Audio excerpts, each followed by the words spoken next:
Hello guys! Welcome back to my YouTube channel, Wonderwina Vlogs! Today's video guys is dadayo kami para magtanim ng sibuyas. Ayan, lahat ng nasa loob ng truck na yan guys ay magtatanim ng sibuyas. Ayan. So yung pinsan ko na sumusunod sa amin, nakamotor sila. Ayan, pakaway-kaway din. Ayan. Dahil pahirapan ngayon guys sa paghahanap ng mga tao para magtanim. Ayan, yung ibang barangay dumadayo sa barangay namin para maghanap ng mga taong tatanim sa kanilang sibuyasan. Ayan. So, pupunta kami sa kabilang barangay. Ayan. So, nandito na kami guys sa tataniman namin ng sibuyas. Ayan. Nakapagsimula na kaming magtanim. Siyempre ako nagbi-video-video dito. Ayan. Habang wala yung may-ari, video-video muna tayo. At ang mahirap dito sa aming tataniman guys ay yung klase ng lupa na tataniman namin, tiningkal, ayan, bilog-bilog pa. Usually yung mga tinataniman na sibuyas, yung iba ay medyo mapino, ayan, sa babad sa tubig, malambot siyang taniman. Itong tinataniman namin ngayon ay bilog-bilog at saka matigas yung lupa. So, kawawa yung aming mga daliri, mga kuko sa pagtundos ng puno ng punla. Ayan. O, diba? Itong mga tao na to, dire-diretso na yung pagtatanim namin kahit medyo nagrereklamo-reklamo, pero dire-diretso pa rin yung pagtatanim namin dahil nandito na nga kami. Gagawin pa rin namin ng maayos yung aming pagtatanim. Ayan.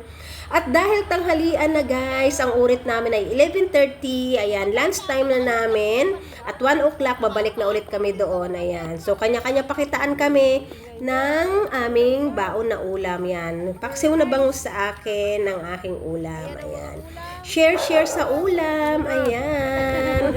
Nagkakagulo, pero masaya. Sama-sama sa pagkain. At dahil tapos na kaming kumain, ayan, kanya-kanya hanap na ng pwesto para magpahinga. Ayan, may nakasandal, may natutulog, may nagkukwentuhan.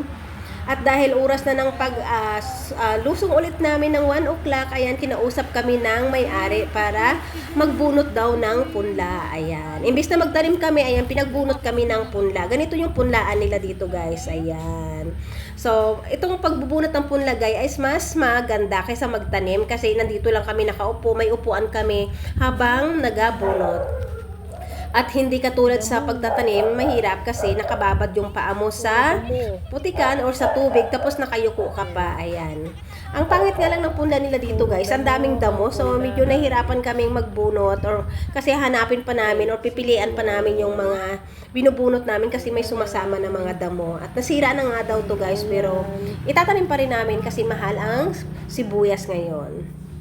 At dahil mabait yung pinagtaniman namin, ayan, nagpasupas sila sa hapon. Usually, yung mga ibang nagpapatanim ay hindi nagpapamerienda sa hapon. Ayan. At uwian na guys, ayan, ito na ang mga paa ng mga magsasaka, ng mga nagtanim maghapon, nangingitim, ayan, dahil sa pagbabad sa tubig, ayan. At yung isang kasama namin dito guys na nakisakay lang sa amin, ayan, may injury pa, ayan, kawawa naman, dumudugo ang paa. Thank you for watching guys, mabush!